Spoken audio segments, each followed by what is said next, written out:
Can you confirm if she is here today in the hearing? If she is to the right or to the left of Pastor? I cannot hear, You see cannot the see. video. Yeah, but she's present there. I saw her. She's present. Is she to the right or to the left of Pastor? I don't remember. I have to check.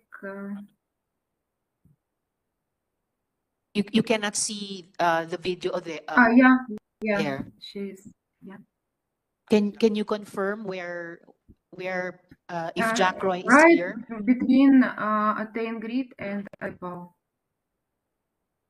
So is she the one on camera right now with glasses? Yes, she's the one.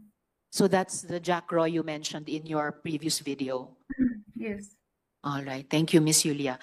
How many Ukrainian pastorals did Kiboloy have when you were there? It's about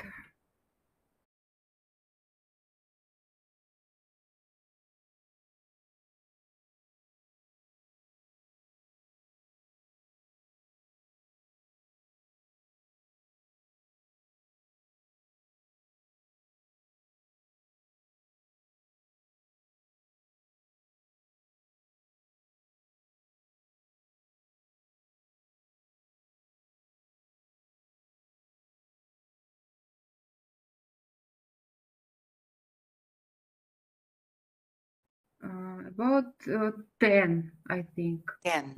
All right, including yourself. So 10. You and about nine Yeah, others. about 10. Yeah, not if I will count. Yeah, it's about 10. About 10. All right. And what do you think would happen if you refuse to have sex with Apollo Kiboloy? What do you think would happen? Actually, we try to avoid this kind of service. But because when you believe that he is the Son of God, and you will do whatever he wants us to do. And if you afraid, like if you will try to, excuse me, I didn't practice my English for a very long time. It's all If right.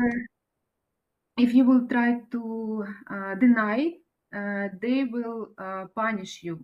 And there is a lot of really psychological instrument that they will use on you. That even one day will not be enough to mention everything. They will punish and call us, scold us for a meeting, and put us in shame, that saying that we are ungrateful because pastor give us everything, and you just don't want to give, sacrifice your body like Jesus Christ sacrificed. And of course they always will use the Bible as an instrument to convince us to do it. And they always, in the same time, they want us to feel, to twist our mind to feel that this kind of service, it's a very big privilege. So we will be willing to do it with our will. So he will say that there, because nobody can deny that there is a pastoral ministry, even Mr. Kibolo himself. And everybody knows that only girls and young and beautiful women are included there. And everybody knows, nobody can deny, even the full-time workers, that we all live separate from any others, under the same roof. Our rooms are next to him, so he have free access to every room, to each room, and nobody can nobody know his life behind the door. That's why there's no full-time workers that know what is happening there. So when you try to, like for example, there was several times that I tried to deny this ministry of sleeping with him, because we have a schedule, like, and he will be the one to put the schedule. Who will be the one tonight? And Jack Roy, in my time, it was her ministry to invite girls to pastor's room. And actually to invite the girls to this ministry, to pull them in his room. And Miss Julia, you told us something very important. You said that nobody can deny that there was such a thing as a pastoral ministry. You told us that twice.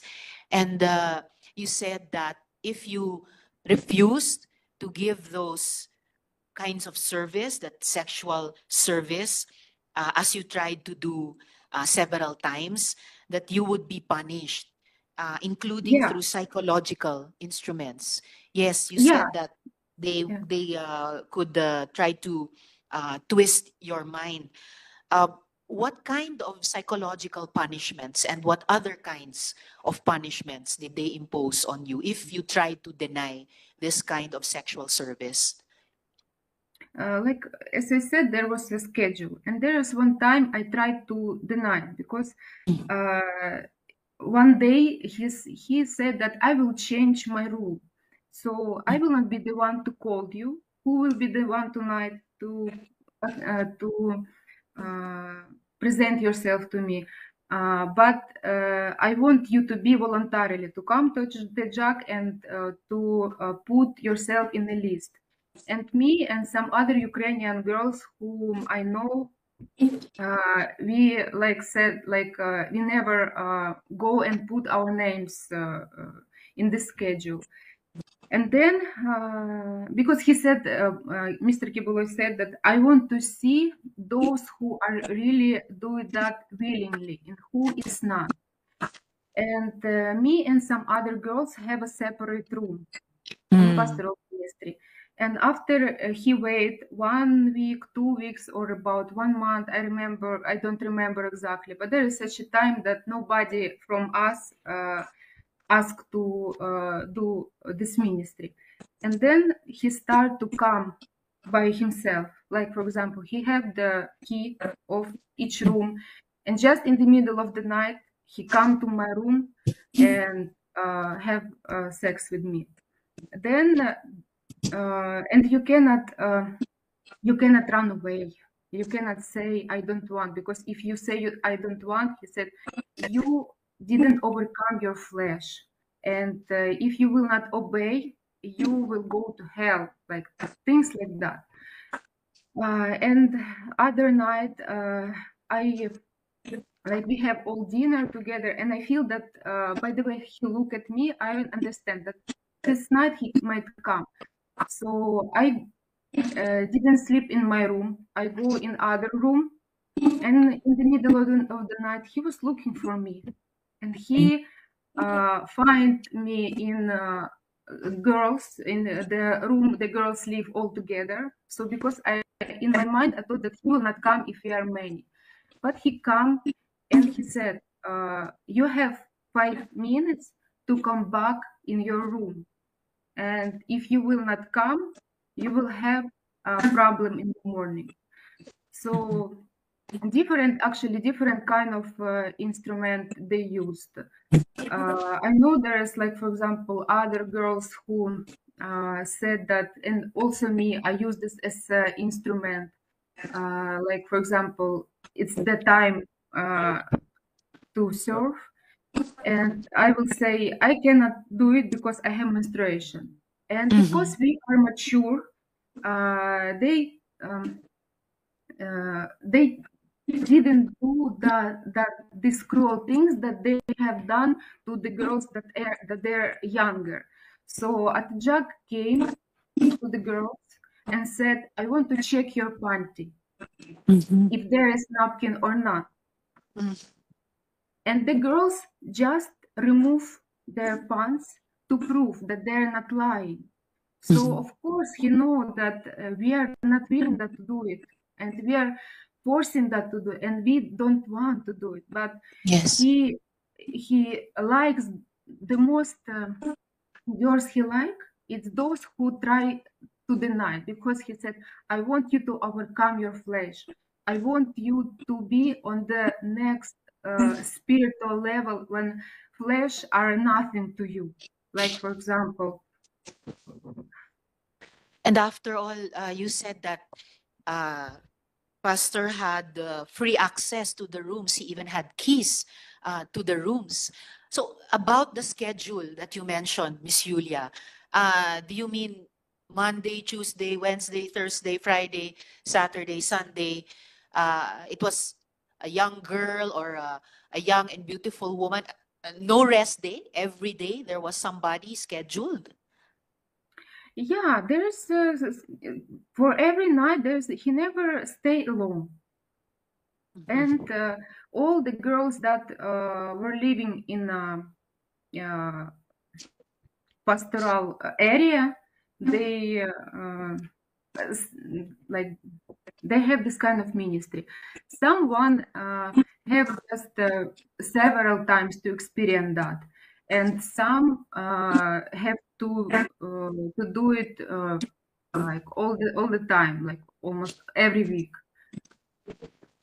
And you also mentioned another important thing earlier, Miss Julia, that nobody, even some of the full-time workers, nobody knows pastor's life behind those doors, behind the doors of the pastorals. You also mentioned Jack or Jacqueline Roy as your groomer. How did she groom you? At first, it's a long story, because in order to do it, it's not a very quick way. So I will try to make it short. Yes, Like please. when I was in transferred to a pastoral area and I started to live with Atejak, I was very new. I even didn't know English, any word of English, and he was very in hurry to pull me in pastoral to pastoral ministry. And there was one time at the jug in it was night, and she called me and she said like he wants to talk to you. And I came to his room, and he have Russian Bible. He opened Russian Bible, and because he cannot talk to me in English, and he said, I want you to read this verse in Russian. So I opened this Bible, and there was a verse. I don't know how to say it in English, translated in English. It's about there's scripture about to sacrifice your body, like that. Mm. And he was trying to ask me, "Are you ready to sacrifice like your body?" And he put his finger on the bed, because we were sitting on the chair before the bed, and he showing to the bed, and he started to pull me. And then I was because I was very new, and everything that I know about him was good, and I Mm. get scared, I get shocked, because like in my mind, this is really what he mean by pulling me to the bed. And I run away from the room, and there's a garage in front of Bible school. But in that time there was Sampayan, a big place with a lot of stuff. And I ran away, because where I can go? I'm in other country. Where I will go? So I ran away, and I hide myself there. And I was just crying, because I was thinking how to go home. I get a problem, and who can help me to go out of this? And then when it's already morning, of course, I have to appear where I cannot stay there forever. And when I come back to the room, Atejak was very mad to me, and Mm. they said that you run away from him, you don't have any respect to the Son of God, and they like start to let me feel that I'm guilty. And then I guess they realized that it's too early for me. I'm not ready yet. I'm not still not brainwashed that I can do it. So they explained that. They called me again and they said, "You don't worry. This is you," because they saw my reaction. They know that they cannot do it. I will just go away. And they said, "You don't worry. You help me this word. Misunderstood? You misunderstood. Oh. He just want to try your faith, to know if your motive of coming here are really real. And they again use the verse of the Bible when Abraham sacrificed his son, and he said it was just like what he used to you, and this example. Miss Julia, it comforted me, and I said, "Oh, okay," because and then I again start to think good about him. Then the next level, we have a dinner, like few maybe weeks. Again, the next level, we have a dinner, and I have trauma in my back, and I was just talking like I have pain in my back, and Mr. Kibolo, he put a joke, as I thought in that time. He said, "Don't worry, I have a healing hand. I will do massage for you, and you will be healed." And I was just we all laugh because we thought it's a joke. But when the night came, in the middle of the night, Atachak came with pastor to my room, and I was just sleeping. And he said, you said you have back pain? He want to massage you." And I said, no, I'm okay. I was just joking. He said, "Don't worry, just trust, because it's a big privilege if he will pray on you." And I said, okay. And I just lay down. She turned off the light and she go out from the room. And then Mr. Kibolo came and he started to massage my back. And of course, I didn't feel comfortable, but I also cannot escape. And after that, he started to move his hands lower to my back. And I get scared. I said, "No, I don't have pain there. Please don't do it." And he said, just relax, like things like that. And again, I ran away from the room. Again, I hide. Then the next morning, they spoke me again. Like, he wanted to pray on you. He wanted to heal you, and you just go away. So little by little, really, I cannot mention all, but I want you to get the point. Miss Julia, there is a lot of trick that they were using. Miss Julia and colleagues, the minority leader has to leave. Salamat kaayo, Senator Coco, for attending. Miss Julia, before my last follow-up question to you at this point, I'd just like to quickly ask Miss Jacqueline Roy. Miss Roy, quickly lang po at this point, narinig nyo yung mga sinabi ni Miss Julia. Do you confirm what she said? Inaamin nyo ba yung mga sinasabi niya na kayo daw ang nag-groom sa kanya para kay Pastor? Good afternoon po, Senator. I want to invoke my right to remain silent, and I'm also invoking my right against self-incrimination since nasa korte na po ito. Salamat po. Alright, babalikan na lang po namin kayo para sa ilan pang mga tanong mamaya. Miss Julia, just for a last question from me at this point. Miss Julia, you sent us a copy of an audio file that came into your possession. Now, noting that the Philippines Republic Act number 9208 as amended grants immunity from liability to a victim of human trafficking who transmits a recording involving a violation of that law, and noting further that this audio file had been also circulating already on the internet, the committee will play this audio file now. So please stay with us, Miss Julia, while we play the audio file. I was about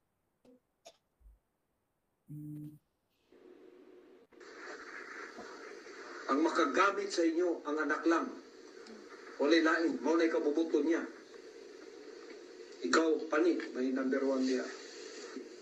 Pag gilapas ni mo, imong gilapastangan ang balaod. At yun kang ulay ko kaluoy, pinagi sa duha o tulo ka saksi. Nabingwit na satanas doon. Gapakita sila sa inyo sa internet, malipayon sila, no? Ganong gapakita pa man sila diyan, malipayon sila. Kaya di sila malipayon. Kato sila, gukuro na ko to. Abilag, tapos na ko sa ila. Pabayaron ko sila tanan.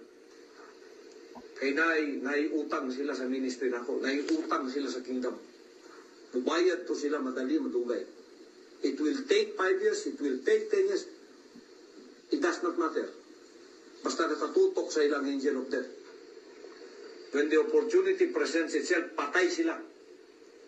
Pila nakapastoral lang naigo nga tapad sa kuha. Iya pa ninyo. Di man niya ko mapasakitan, membro-membro lang. Pagka nakik-contact ng lalaki diha, nakik-sex ka na sa iya. Yatag mo na yung kaugalingon sa iya. Pag sa internet, I love you ka na, yatag mo na yung kaugalingon sa iya. Dato ko, nagsali ko sa imo, yatag na kong gugman ako sa imo, gitraidor ko nimo. Driver, gitraidor ko nimo. Kung sa'yo akong buhaton. Dato ko, para mabawi akong tungo, kung sa'yo akong buhaton. Ikaw, ugang driver, patyon ta ka. Siguraduhin na ako, mamatay mo doon. Dito pa ako makabawi sa akong tungo. Mabita ang Muslim, doon ay honor killing. Dili na mo katalikod ang ministry. Hindi mo mga matay. Pero yung pagtuo, pwede mo matalikod. Ginana kay gusto ninyo matalikod. Sulod daw mo NPA, be. Bisang kadre ka lang, sulod ka NPA. Pagka naka-lecture na ka, kapila sa ilaha, di ka nakagawas. Pag di gawas ka, bukulong ka, patyon ka. Sulod mong mafia, sulod mong gobyerno sa Amerika. Pag gipasulod ka diya sa ilang CIA, gipasulod ka sa ilang FBI, gipasulod ka sa ilang NSA, nakabalo na ka sa ubang mga confidential niya. Tapos kalit-kalit mo talikod ka, di ka gukuror. Inani ang commitment na ako sa inyo. Wala na'y makatalikod sa inyo. Wala na'y makatalikod sa inyo. Wala na'y pwede mo traidor sa inyo. Pag nag-traidor mo, na'y magukod sa inyo. Patay jud mo dito. Kapahamakan ang inyong giantuan. I-implement po natin na. Anong hunahunaan ninyo na ba? Pakalaluman ninyo ang pangunahuna ninyo sa ministry na ako. May pamilya mo. Ikaw pa ni, may inahan ka din, may suul ka. Katuloy suul ni mo. Pati lang imo isuul sa gawas. Kung doon natanan, wala ibili na na. Hinana ka lalo ang commitment nato dire. Pero nagkik-communicate mong lalaki, pagkatapos mag-report mo sa kuwa dire. Sampang niya mo sa akong balay, ang gusto na ako dire, may yung tumanon. Dili mo pwedeng mutuman dire sa gusto ninyo, nga dili na ako gusto. Kapuyon, kumagyod ang animal, anak putang satanas dire ba? May ibog ko ng mga muros, ng mga Muslim. Na yung mga babae sila magpa-prostitute sa ilang mga warriors. Para mawala ang stress. Di na ako ang iyong weakness sa lalaki. Ilabay ninyo na kaya di na nakabubutol sa mahan. Kaya gihin mo na mong pastoral para sa anak lang mo.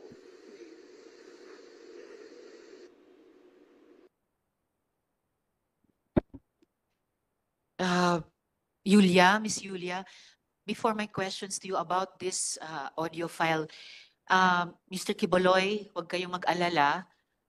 Magkakaroon din kayo ng oportunidad na magresponde.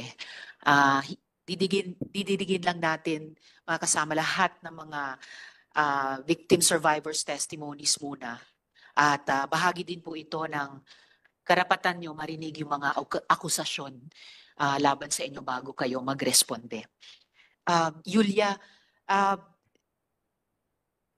is this the file? Is this the audio file that came into your possession? Yes.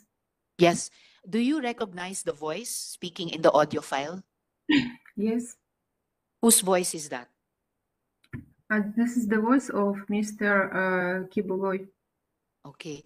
And well, I know that you don't understand Bisaya so well, but do you have a sense of what he was saying in this audio file? Yeah, because I experienced like the girl that he is talking about. Mhm. Only if you know, is Pane Stephanie Yeah. Ibarra? Yeah. Yes. This is Who is Ibarra. Stephanie Ibarra? Stephanie Ibarra is main senior in the kingdom, and she is main assistant of Mr. Kibuloy, like the one who like always guide him everywhere. Like, and he also she also have access to his room the same as Mr. Kibuloy have access to her room. So Okay. Was she also your groomer? Was she also your groomer, like you said Jacqueline no, Roy was? No. no, she was not my groomer. No. All right. And why I know you asked me, can you repeat the question, please? How I get idea what he's talking about in Yes. this audio, even though I don't understand English, because I Mm. experience a lot of things in the ministry. And for example, the girls have some lapses there. For the world, it's a normal thing. Like, for example, they want to chat some boys or something. Like, it's not a crime. But according to the standard of and rule that were in the pastoral, it's a big crime that he will punish them. And I witnessed how Stephanie was several times, only in my time, she was trying to leave the ministry. And Stephanie every Ibarra or Pane was trying to leave the ministry. yeah, she was All right. trying to leave the ministry, and every time she tried, they very in brutal way, in very arrogant way, they will put her back to be always loyal to Mr. Kibuloy as his How like brutal and spiritual arrogant control. way. Like, for example, there was one time she wanted to run away from the house of Manila. We stayed there, and before we have a concert there, and we stay in worker's house. Mhm. And she wanted to run away. She jumped from the window together with her Wow. luggage. And How when high they was found the out, window? I don't know really.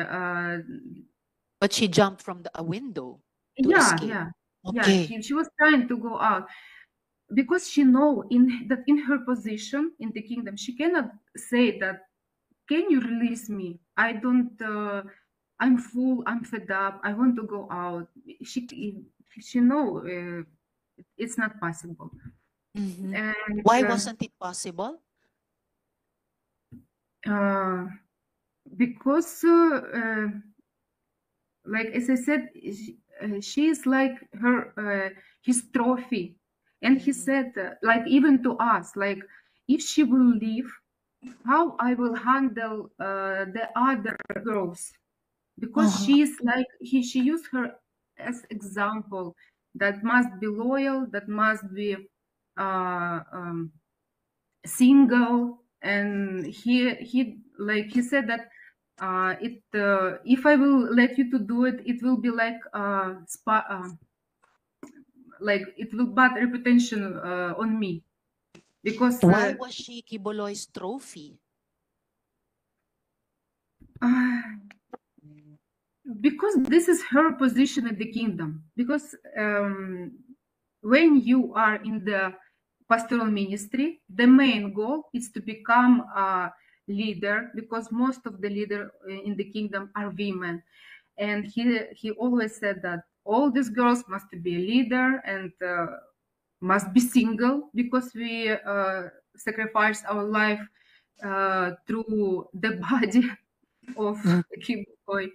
And he didn't want to lose anyone, especially Stephanie, because they So like especially after, Stephanie.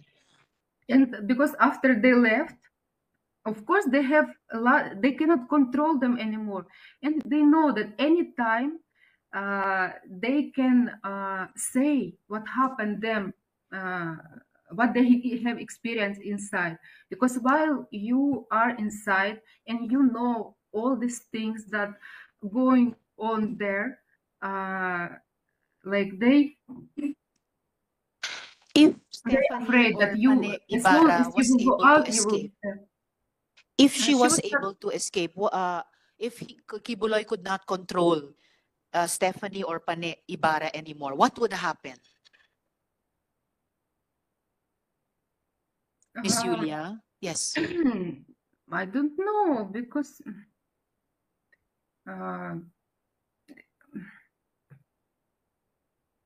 to me and to us, it's nothing will happen. She will just live her own life, good or bad. It's depend on our choice on the way how Yes. we work on life. Because he always put the fear on us that if you will go out, you will become a prostitute. All the men will use you, and here only I using you, and you have this privilege. And he said, I will honor you, and in the world you will be dishonored, you will be lost, like to the you will be homeless. And this is what they are talking actually about us.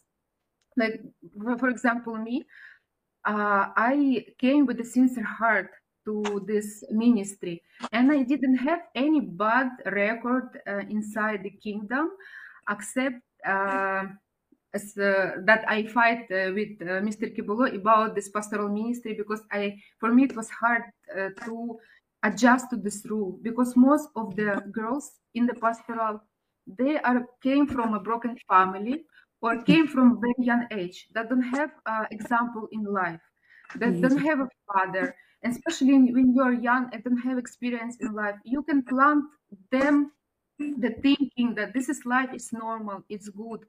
And when you don't have experience about other life in the world, you will really be afraid to go out. Miss And you- Julia, yeah. yes. No, I know that you want to say something to Pastor directly. Here in the Senate, in the Philippines, we don't allow resource persons to talk to each other directly.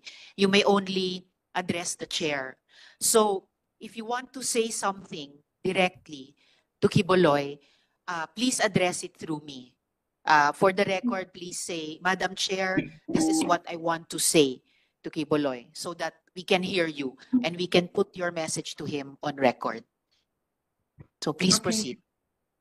Madam Chair, this is what I want to say to Mr. Kibuloy. When I came to the Philippines, I trust my life to you. You promised that you will put honor, dignity on us, and we trust that this is what will happen. And all of this time in this ministry, I was very honest to you. And if there was something that I understand, I always come to you and ask why. Explain me. So from the very beginning to the end, I don't have any bad records. I didn't show myself as a girl, cheap girl, and I always try to be on that level that you try to put on us. But because of this pastoral ministry, for how many years you know that I was trying to learn this way. But I always argue with you because I have a good example in my life. I have a family, there is a wife, there is a husband. I came 24 years old, I'm mature, and it was very hard to broke my the way my view about what is the life, normal life, happiness must be. And I really try to broke myself to follow your rules in the kingdom, but you lead us in a very bad experience. For all these years, of course, I have a good experience and bad, and when everything is mixed up, it's very hard to analyze. When when you are on your emotional are like they will put you very high, they will put you very low, and you always on this wave. It's very hard to analyze the way you your true feelings, and they will think that the way you feel bad about this ministry, that this is immoral, but he tried to convince that this is the very high level. They made us doubt about our feelings, and I was there with the honest heart. And even before, like when what pulled me back from this ministry, because from this 6 years, as I said, I have a good and bad experience. And to the year of 2019, the bad experience was already more than a good, and I decided to leave. I made a letter through Aten Grid to pastor that I'm very thankful for all the experience that I have in the kingdom, because there is a lot of things that I love, like singing, worshiping, like young congregation. I love to serve God, but I'm going out because I have doubt about pastoral ministry. I cannot tolerate it anymore, and I don't feel that I can do it. And this was the time of COVID, and I was in Ukraine that time, serving here. And because it was COVID, I went from the KLC workers' house. I went to my parents' house, and I stayed there for how many months? Because we didn't know. And this is again my thinking renew.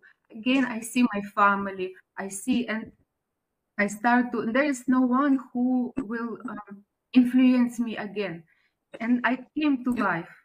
But even though the bad experience that I have, I still go with a thankful heart. And what they do to me, because I still watching, even though I go out, I still watching the TWP program. And in his TWP program, I didn't do anything bad. He said about me that if you will work as a prostitute the whole your life out of the kingdom, you cannot replace all these material things that I invest in you here. You compare me as a prostitute, and I'm here living like ordinary life. I have to, when I go out of the kingdom, I was almost 30 years old. Because of the kingdom, I was not able to finish my study. I was not able to build my own family. I was not able to have my career, so I can have something of my own. When you invest all your time, all your efforts, everything into the kingdom, and when you go out, you have nothing. And then in everything you do there, you do with a sincere heart. We never ask for payment. We never ask for salary. We go out from the empty hands, and still you are saying that we own you. Maybe this is you who own us, and you broke our Thank you. reputation even. And Thank he you started very to much. say very bad things about me to destroy my reputation, because he know that if I will go out in the way, in case if I will say what is happening there, my reputation will be destroyed and nobody will believe. This is what he always destructive that he do. Yes. And the last thing Thank you that I very want to much, say, Miss Yulia. 1 minute, please, because Yes. I always argue about pastoral ministry, as I said, and especially when the minors came, because I cannot tolerate, and they know this. And I start to fight for these kids because they hide it from us. And it's a very long story. Maybe I will have opportunity to tell everything. But Yes, you can also Mr. submit Kiboloi it to us in told writing. me, Mr. Kiboloi told me, Yulia, don't come near to my relationship with God, because this pastoral ministry, this is my ministry, and I know what I'm doing.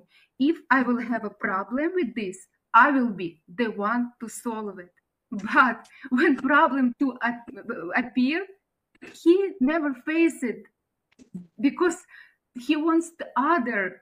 He used people who even are not pastoral and don't know about his life. They don't know what he eat, what his arrangement in the. They don't know anything. And we, how many years we stay under one roof? We all. Thank you And very he much, Ms. Yulia. uses not he's until now he's not solving this problem that he created. He wants the all kingdom nation to protect him. He want even this victim to make them as accomplishment protect him. But Thank you very much, Ms. what Yulia, I want for to actually face your helping us. problem. Yes, you're helping us to find out what the problems actually were and see if through our laws we can prevent them ever happening again. So thank you very much, Ms. Yulia. Please stay on in our hearing in case we have other questions for you later in the hearing. We will now hear the other victim survivors. Thank you very Okay, much, Ms. thank you. Yulia, and take Thank you. care. Thank you very Okay, much. thank you. Thank you. So ngayon, pakinggan naman po natin si Edward Ablaza Masayon. Sir Edward, maaari mo bang ipaalala sa amin, di ba kayo yung bahagi ng 2nd Signal Battalion ni Kiboloi? Opo, Madam Chair. Okay po. Ano po ba yung 2nd Signal Battalion? Para ba yung private army? Actually po, Madam Chair, ang 2nd Signal Battalion is a legit po na galing sa Philippine Army. Noon po, nag-start yung ano ni Kibuloy po, yung private army po. Nung panahon pa po ng Task Force Davao, kasi yung unang batch ng Task Force Davao, yung hindi pa ako nakasali doon, meron pong mga workers na kasama ko, yung pili lang, sila yung mga unang batch talaga. Okay. Task Force Davao is local lang po ng Davao. Yes. Noong 2015 po, mag-jump out po tayo.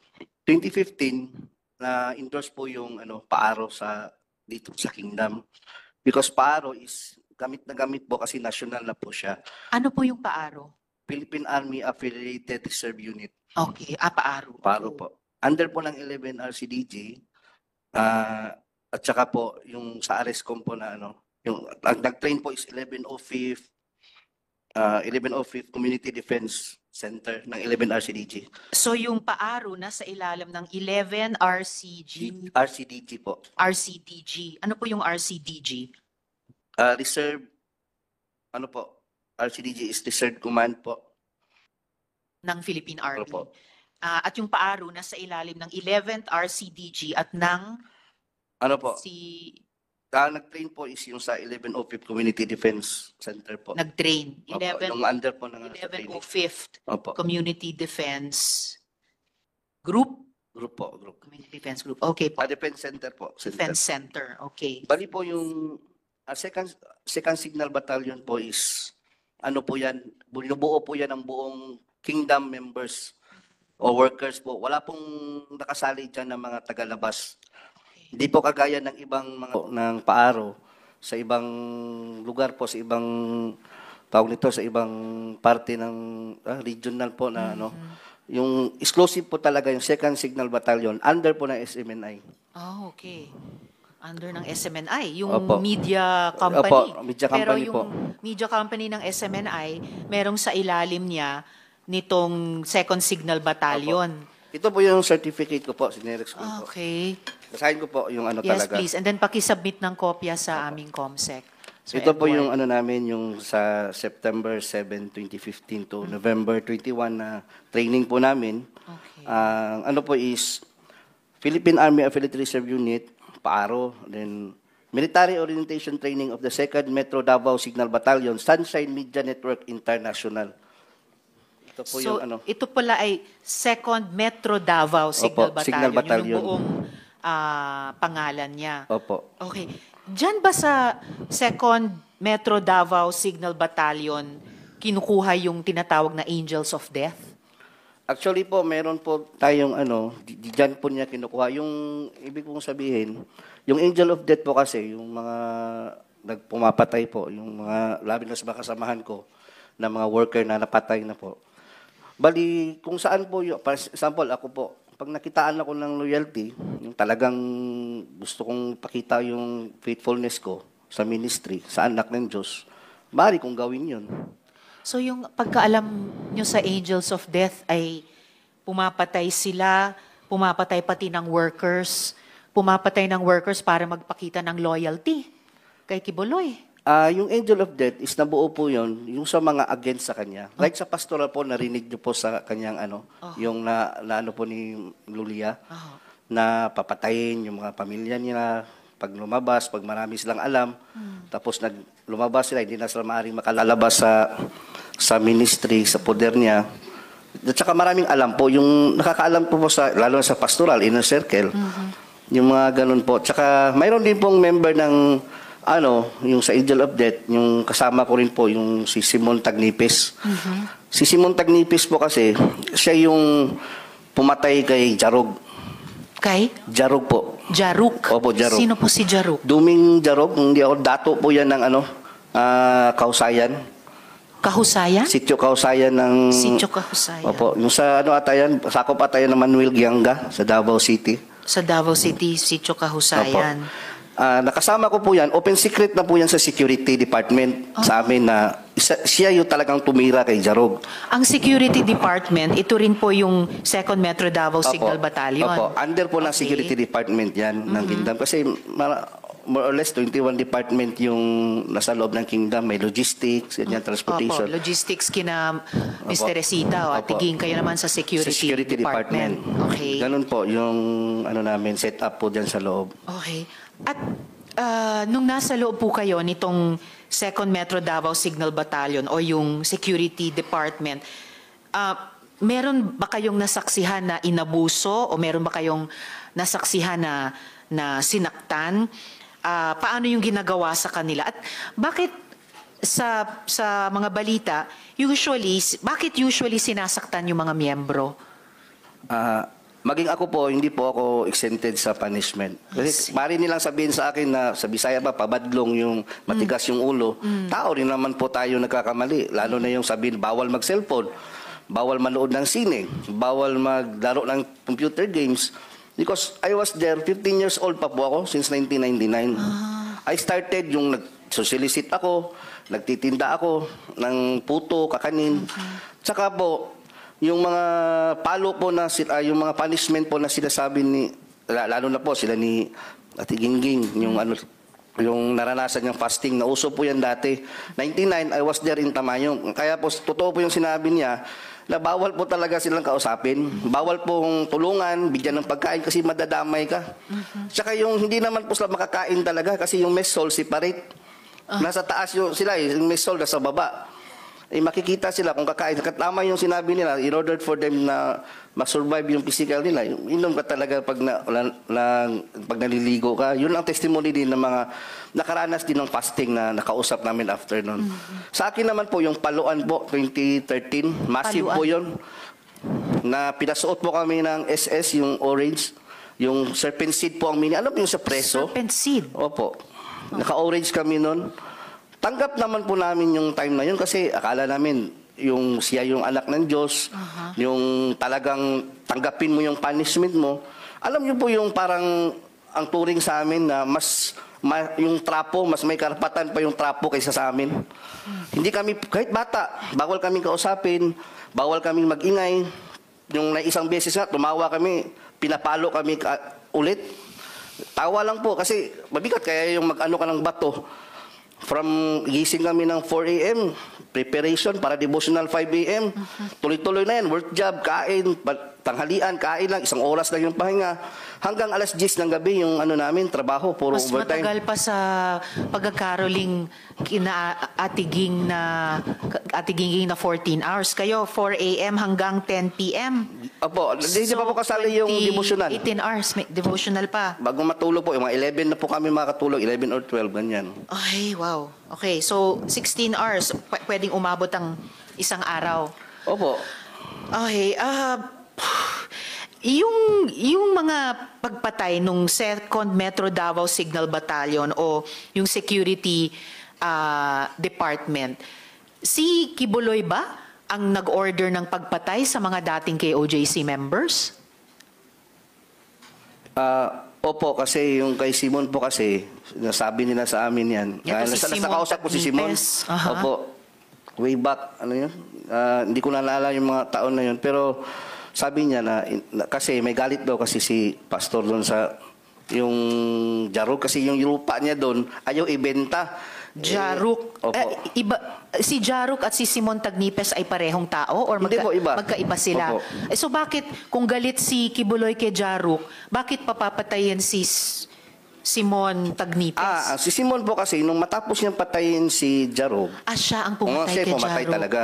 Matapos niyang barilin si Jarog, Okay. nagkasama ko siya sa KOGC compound doon sa Katitipan na kung saan security din siya. Parang normal lang, parang walang nangyari. Hanggang sa lumabas siya. Yung paglabas niya po, hindi pa siya nagkaroon ng threat kasi nanahimik lang siya nung time na yun.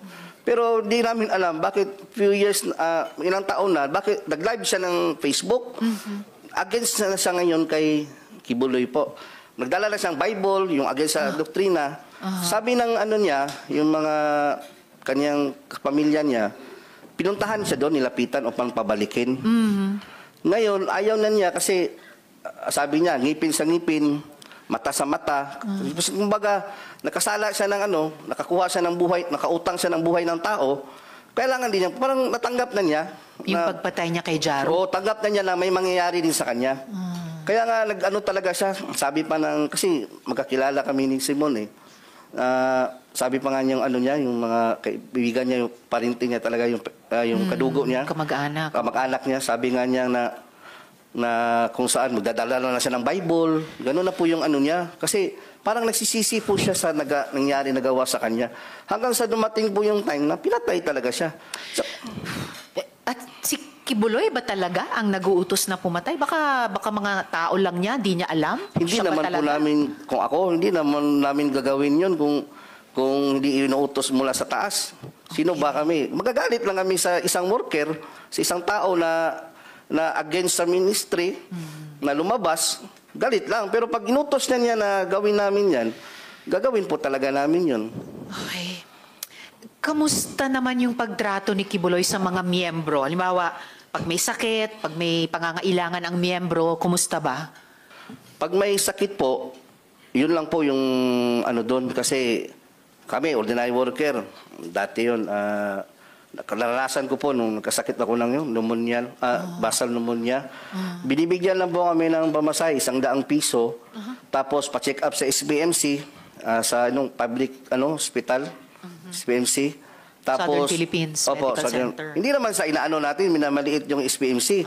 Maganda naman yung serbisyo doon. Pero sa ngala na nag-solicit ka, nakapagbigay ka ng income, 10 to 15 million every, ano ba yung sinabi kanina? Every yung buong month. pinag-anuhan namin, yung araw-araw naka-income kami pag mayroong month of blessings, yung KOH na sinasabi, nakakontribute ka ng pera tapos nagkasakit ka, i-ano ka lang, ipa-check up ka sa SPMC. Tapos niyan, ano ka pa sa Lingap. Yung programa po ni doon po sa Davao yung Lingap. Pipila ka doon ng ilang oras. At saka hindi po sinasabi, yung Madam Chair, yung hindi pinapakilala na kingdom kami. Galing kami kay Kibuloy kasi mapapahiya daw si pastor. Kasi mayaman daw. Yung reaksyon ng Tagalingap, malaman nila, Kibuloy mayaman yan. Bakit kayo nanghihingi ng ano? Eh, yun na So, nga. ayuda. Ganun po yung ano. Tama rin. So, kasi nakaka-generate kayo ng malalaking pera, Opo. pero hindi, kumbaga, katumbas Nung yung medical care na medical care po. nakukuha nyo kapag kayo naman ang nagkasakit. Kung may ibang pangangailangan bukod sa health, ganun din ba yung nangyayari lang? Yung halimbawa po, yung katulugan nga namin, alam po nila General Torre po yun. Yung nagpas sila Colonel Maranta, nakapasok sila doon, yung tulugan ng mga babae doon. Parang dito, malaking ganito, tapos parang mga sardinas dyan. Tabi-tabi, lahat. Walang walang maayos na tulugan. Kaya kabaliktaran po lahat nakikita natin sa TV, yung propaganda. Saka yung binibigay sa amin, supply, sabon. Ayan. Yun po, walang, yung honorarium, swerte lang, mabigyan ka. 500 minsan, weekly, or 200. Depende sa tagal mo na sa loob. At sa kabila ng milyones na kinukwota sa inyo buwan-buwan. So pati yung mga higaan, kumbaga ilang paligo lang kumpara sa kailangang higaan ni Ate Gingging nung may bare, tapos may pako. Opo. Ito, very bare din sa karanasan ninyo. Ngayon, Sir Edward, pagkatapos nung mag-share kayo ng testimonya nyo sa Senado, sa pamamagitan ng video noon, inamin mo na lumapit ka kay Crescente Canada. Yes, kayo po. So, maaari mo bang ikwento, Sir Edward, yung encounter na iyon? Opo, ganito po yan. Di ba po, yung last December, Opo. nag-ano po tayo ni attorney, yung nag-ano Sa kami, yung office about po. sa yung coming na hearing. Opo. Gaya po sinabi ni Yulia, kahit nila po ni Tiginging, lahat kami dito, loyal at committed po kami lahat. Naniniwala kami na anak siya ng Diyos, glorified body. Kahit na lumabas ka, dahil parang doon ka na lumaki, yung mundo mo doon na umikot. Doon na umikot yung mundo mo. Tapos pag naanuhan niya na nalaman mo na para sa isip mo na siya na talaga yung daan at katotohanan kahit nasa labas ka, magkaroon ka ng takot, baka mamatay ka, tapos siya yung harapin mo. Kung ganun po yung nararamdaman namin. Kaya, nung time na yon, uso yung pinalabas na nag-glorified na raw si Pastor. Yung time na yun, hindi na siya nagpapakita gaano. So, lumapit ako ngayon kay Enteng Canada po, Crescente, sa Barangay Hall. Kasi baka sakali ako na totoo nga si Pastor, ko talaga, nakadecide talaga ako na lumapit. January 16 or 17, kung di ako nagkakamali. Nitong taon. Kumbaga, pagtatraidor po yung gagawin ko, yung ganon. Kasi isusuka ko yung mga contact na staff ninyo. Gagawin ko talaga yon kasi parang na-feel ko na totoo talaga to si Pastor. Parang, Lord, patawad po kung nakakontak ako sa kanila, nila Arlene. Ganun po na-feel ko kasi I've been there for 20 years. Tapos yung faith mo, alam mo na lumaki ka sa isang relihiyosong pamilya, yung ganun po. Tapos, paglapit ko po nung time na yun, buti na lang, may sinabi si Inteng, bago ko na ibigay, buti na lang, hindi ko na ibigay yung number. Hindi kasi siya nag-ask nung una. Unang ginawa niya, nag-usap kami, fellowship, ang ganda ng fellowship. Ito, ganyan talaga yung sa kingdom, buhay ni Pastor, ganyan.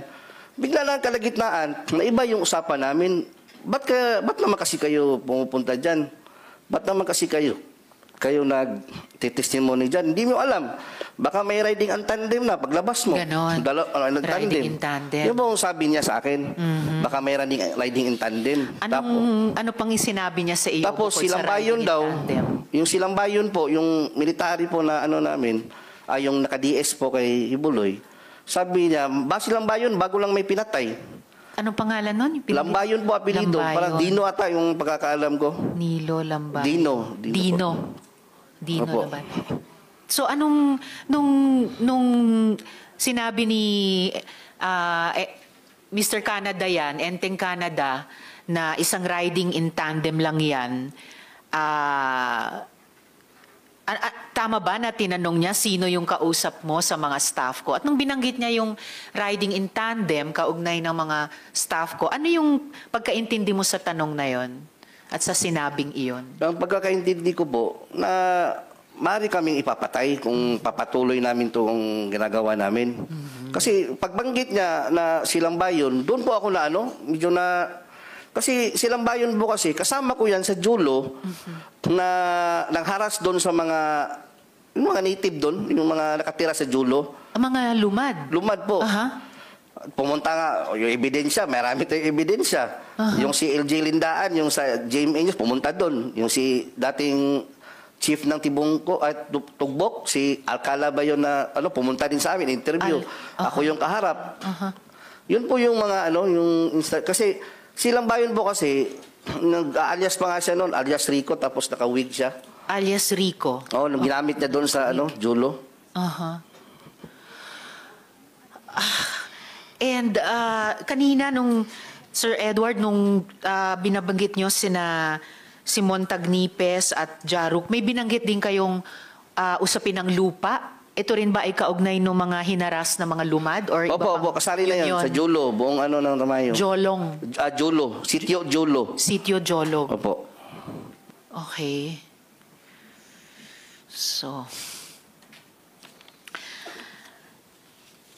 So yung encounter nyo, yung pag-uusap nyo kay Mr. Canada ay may ganong parang banta na ang dating sa inyo pwede kayong ipapatay dahil binanggit yung riding in tandem. Pati nung tinanong niya sa inyo, yung staff ko binanggit din yung riding in tandem. Ano yun? Pati staff ko binabantaan nila? Hindi po, hindi naman talaga direct na Kayo? Pero lang, parang lang ba, yung pag ka dyan, iniksian lang, na mayroong riding in tandem. Kaya ako, natakot din po ako nung sa mga kasamahan ko na staff, kasi konsensya ko rin naman kung ibinigay ko yung numbers. Kaya nirason ko na lang na, naiwan yung ko, nandoon sa isang cellphone ko yung makontak kasi nagmamadali akong pumunta dito para makausap ka. Kaya, alam niyo po ba, pinag-isipan ko yun bago pumunta doon. Nagdalangin talaga ko, Lord, kung kalooban mo na totoo si Pastor, magaganap talaga ito, mangyayari talaga na babaliktad talaga ako. Buti na lang, naka-mention siya nung time na yun. Parang yun na yung ko eh. Alam mo yung masaya ka, nag-usap kayo, fellowship, tapos biglang kumambyo. Yung saya mo, nabaliktad, na uy, parang to Iba. Iba na to Mayroon namang inutusan nga si Simon. Kaya lahat ng napatay po nila, na mga kasamahan ko, sila Simon Tagnipes, sila Nanay Elsa Bolivar, si Raymond Pasyol, naalala ko po doon sa yung na-recall ko ba sa isip ko, bida to yung kawawa yung mga kasamahan ko. Si Elsa Bolivar na binanggit din ni Ate Gingging kanina, yung senior citizen. Opo. And then binanggit nyo ngayon si Raymond Fasiol, na binanggit mo rin dati sa video interview nyo. Marami ba to? Yung mga pinapapatay, no? Actually, mayroon pa po mga iba dyan na hindi ko po minention. Baka na po yung magsabi. Opo. Mga ilan po sa pagkaalam nyo? Kaalam ko po, mayroon pa nga yung pastor under investigation po. Yung isang pastor na, pa po, yung si Dishera, yung apelidong Dishera. Worker din po yun dati. Member o worker yun siya. Kung hindi mo kasi kahit sabihin mo na, po, Madam Chair, bakit mga member o mga worker, parehong ikinamatay. Pwede namang magkasakit yung isa, nabunggo ng tricycle yung isa. Pwede naman yung, bakit puro baril? So, panay baril ang, pagbaril ang kinamatay. Panay puro pagbaril yung yung kinamatay ng mga coincidence talaga.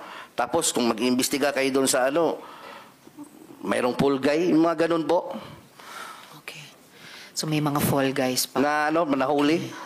Tapos hindi naman pala yung yung totoo, hindi alam ng pamilya na may nahuli na pala sa sa mga suspect, yung ganun po na sinikreto ng police station.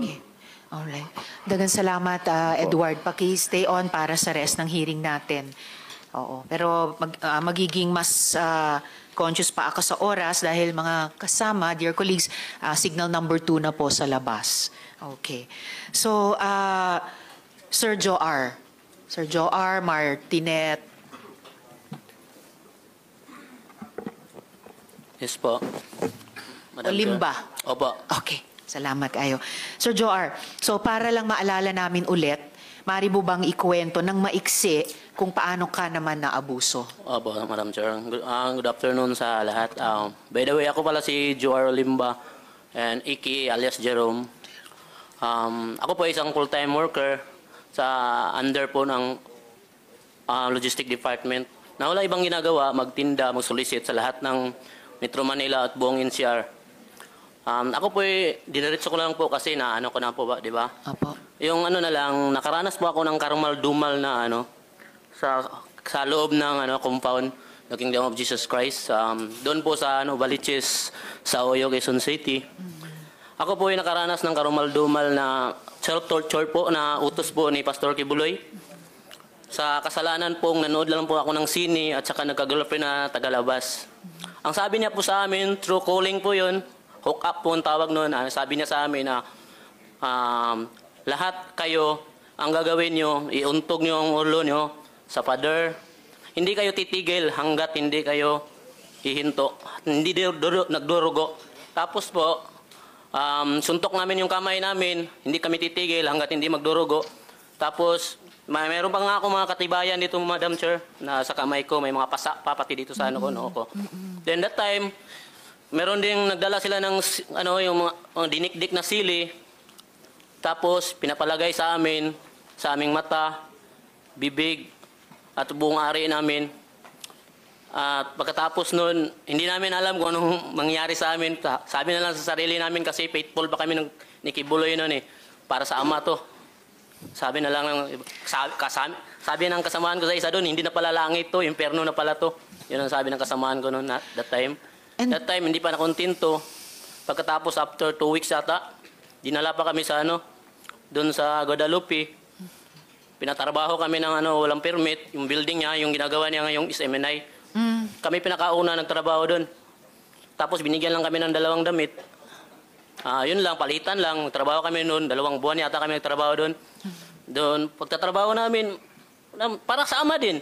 Yung ginagawa namin kasi para sa ama, nagdadalangin din kami.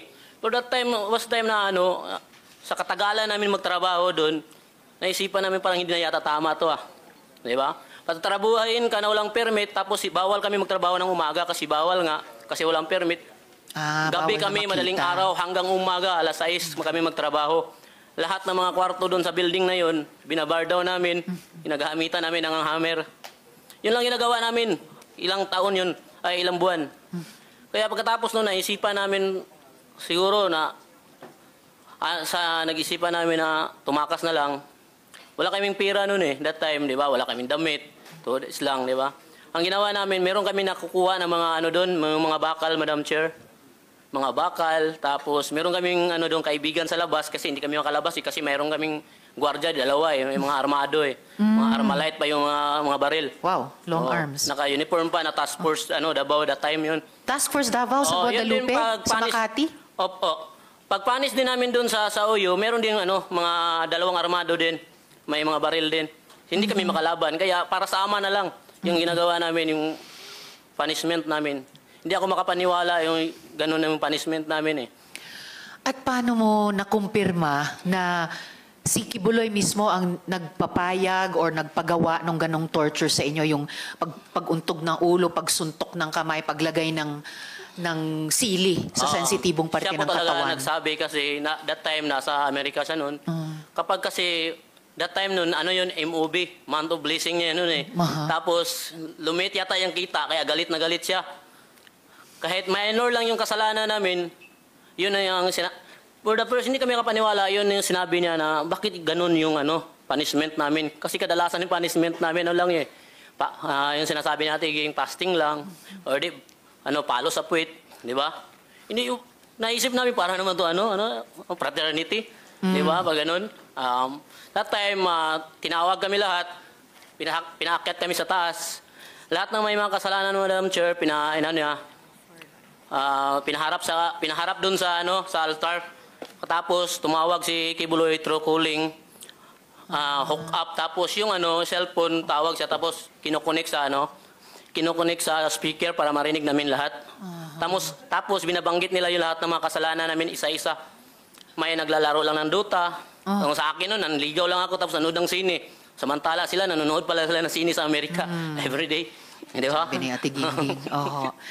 So, narinig nyo talaga siya, yung boses niya na mag-utos ng palagi ganyang yan, mga Madam Chair, kasi torture. hindi na bago palagi. Kasi palagi din ako na-hook up niya dati kapag nakakasuntok ako ng guard sa mall, kapag nagtitinda ako, kasi nagagalit ako Nagagalit ako sa mall kapag nahuhuli ako tapos sasabihin ng guard, Kibuloy yan, siyempre. magpakamatayan kami para sa kanya, di ba? Ihanda namin, buwis namin ng buhay para sa kanya. Ayaw namin, kasi yun ang utos namin, hindi dapat si Kibuloy. Hindi siya masali sa anong ginagawa namin na paghahanap ng pera. Di ba? At tama ba, Sir Joar, yung balita namin na pagkatapos lumabas yung video testimony mo nung sa nakaraang hearing, ay kinasing yung maliit mong karinderya? Opo, meron kasi tinanong ko po yung may-ari ng, hindi to kasi pagkatapos hindi na ako umuwi doon kasi natakot na ako eh. Tinawagan ko yun ng yung may-ari ng inaupahan ko doon sa karinderya ko. Sabi sa akin, huwag kang muna umuwi dito kasi mayroong mga tao dito nagpipicture. Tapos naghahanap saan daw ako. Kaya hindi na ako umuwi. So, Yun lang, hinanap takot na ka ako. by name? Oo, yun lang. Pero hindi ko naman sabi kung sila yun. Okay. Okay. Salamat kayo. Thank you Salamat, po, Madam Sir Chair. Joar. At ngayon gusto ko rin matanong si Ms. Jocelyn Mondehar. Ms. Jocelyn, tama ba na yung anak mong minor ay dating miyembro ng KOJC? Yes po, Madam Chair. At yung anak niyo po, siya din po ba ay pinalimos ng Yes po. KOJC? Okay. So, bakit mo siya kinuha sa KOJC, yung anak mo? Gusto ko po sana umpisahan yung ano ko. Yes, sige po. Briefly kung maaari. Sige po. Mapagpalang araw sa ating lahat po, no? Gusto ko lang itong i-share, hindi dahil galit ako. Kasi napakabuti ng Diyos sa akin. Ngayon, simula nung nag-withdraw ako ng loyalty, nagpaalam ako sa office ni Mr. Kibuloy dito sa May Angono, KLC. Last year, nagpaalam ako na mag-withdraw ako. Kasi ayoko na magsimba pa dyan or maniwala, magiging patuloy na maging sympathizer kung nagdududa na ako sa kanya. So, nirespeto ko pa rin yung ministry niya. Nagpaalam ako. Tapos yung, dati po akong full-time din, 1993. Katulad din ng iba, ginawa din kami taga-produce ng pera through sa paglilimo sa iba't ibang paraan. Umaakyat ako ng bus, o gamit yung mga iba-ibang association, lahat-lahat na lang ginawa namin. 21 November 25, lumabas ako kasi nagkaroon ako ng ulcer. Kasi 1999, naranasan ko din yung parusan dry fasting. From Cagayan, pinapunta ko ng Davao for dry fasting, 7 days, nang hindi ko din alam kung bakit. Wala nang nagsabi. Until now, ano ko pa yun? Yun ang ano ko ngayon. Kasi nagkaroon ako ng ulcer nga hanggang ngayon, ano ko pa rin yan. Yun pa rin ang sakit ko. Tapos, year 2021 April, naimbitahan yung anak ko na 13 years old. Actually, 3 sila. O yung kasama doon yung anak kong 13 years old sa Angono KLC para daw sa preparation for youth camp practice. Tapos pinayagan ko lang kasi mas gusto ko kasi bilang isang ina, gusto mo mga anak mo mapalapit sa Diyos para hindi mapariwara. So pinayagan ko. Nagulat ako, dumating yung gabi, yung 2 anak ko na lang ang nakauwi. Yung panganay ko tsaka yung sumunod ko sa bunso. Yung 13 years old ko, hindi nakauwi, hating gabi na. So wala akong alam. Inano ko yung ministro nila assign kung nasaan. Tinanong ko through chat. Hindi rin niya alam. Tapos nalaman ko na lang sa may kapitbahay ko na member din nila na dinala pala yung anak kong 13 years old sa tinatawag nilang glass house. Itong glass house na to, ito yung dinadalhan nila ng mga young people na nare-recruit nila for training sa logistics, yung pagtitinda. Doon nila dinadala sa glass house. Exclusive yun sa mga young people. Doon nila dinadala. Tapos hindi ko kaagad na, wala akong means of communication sa anak ko. Kasi wala naman siyang cellphone. Tapos, after 3 days, sa pangungulit ko doon sa ministro nila, nakausapin ko yung anak ko. Nakausap ko siya sa cellphone through sa youth leader na na-assign si Rima Fauni, yan. Tapos yun nakausap ko siya, bigla akong nagulat dahil ang nag-iba yung salita niya. For a 13 years old, nagulat ako. Mama, hindi na ako mag-aral. Kasi babalik na ang Panginoon. Tapos si Pastor Kibuloy mag-glorified na. So nagulat ako kasi bagong member lang yung 13 years old ko at that time. Masipag yun mag-aral. Talagang sobrang sipag niya mag-aral. Nagulat ako, ganun na ang salita niya. Sabi ko, anak, ganito yan kasi dati akong worker dyan so alam ko. Kahit pa mag-glorified si Pastor Kibuloy or bumalik ang Panginoon, magpatuloy ang mundo, hindi totoong matunaw ang mundo. kailangan mong mag-aral kasi yun ang tama dahil minor ka. Tapos hanggang sa hindi ma, ito na yun. Ito na yung ano ko, ito na yung gusto ko. Magtinda na lang habang buhay para sa anak, para kay Pastor Kibuloy. Kaya gusto daw niya makarating sa 7th heaven. So ibig sabihin, sabi ko, nak, mayroon nagsabi sa'yo. Kasi hindi mo alam yan eh. Bakit mo masabi? 13 years old ka lang. New convert ka lang. So meron nagsabi sa iyo niyan. Ayaw niyang aminin. Tapos sabi niya, Mama, lagi kong ini-insist sa kanya, Madam Chair, na anak, mag-aral ka, sige, kung gusto mo dyan, maglingkod ka dyan, maging alay ka ng buhay mo kay Pastor, through Pastor Kibuloy, mag-aral ka talaga. Ang sabi niya, Mama, pinaka-worst na, sinabi ng isang anak sa isang ina, Mama, hindi naman talaga kayo ang tunay na may-ari ng buhay namin. Ginamit lang kayong instrumento ng Diyos para mailuwal kami. Pero ang nagmamay-ara sa amin si Pastor Kibuloy, ang anak ng Diyos. Sobrang, sabi ko, sabihin mo, kasi pupuntahan ko yung sinong nagsabi sa'yo, ayaw niya talagang sabihin. Tapos,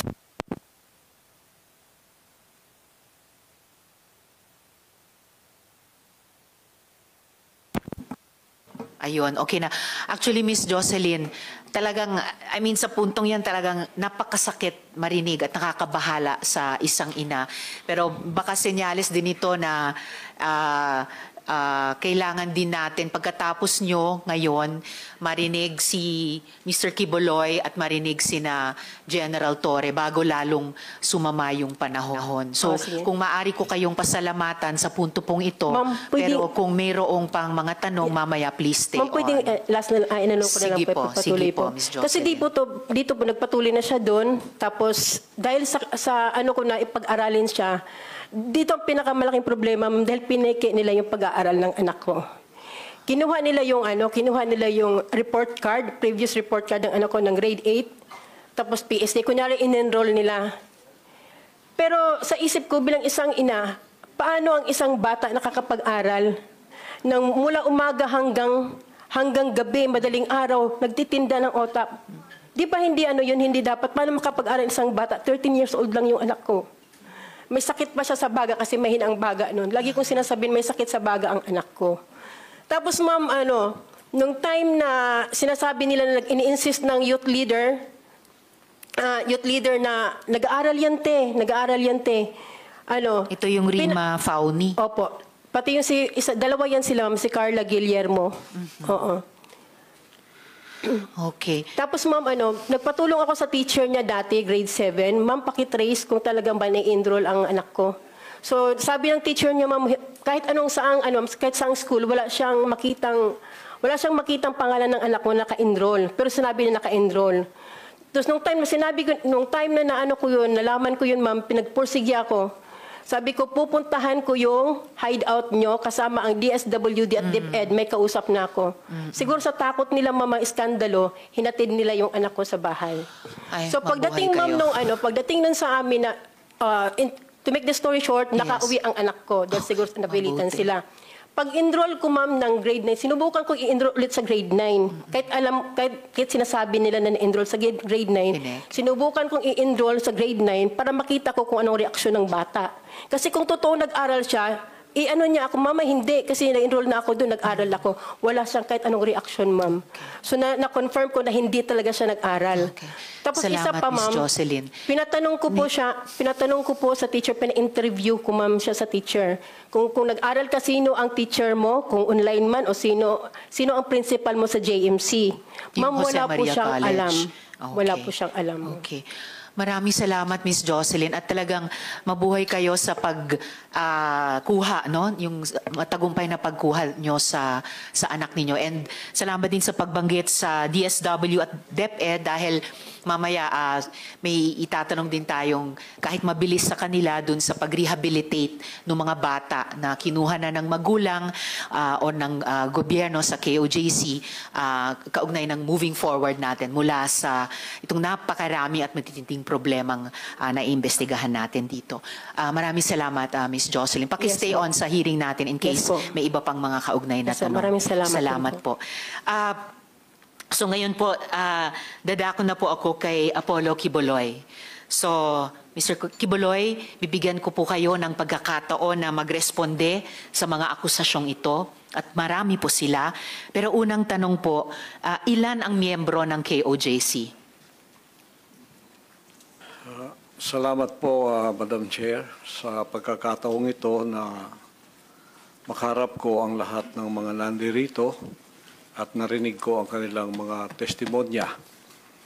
At magpasimula po tayo kay Ms. Valdehuesa. Pastor Kibuloy, Mr. Kibuloy, Madam yung Chair. tanong ko muna, ilan ang miyembro ng KOJC? More or less po sa tingnan ko po muna ang exact na Kahit in estimate po. more or less po, including mga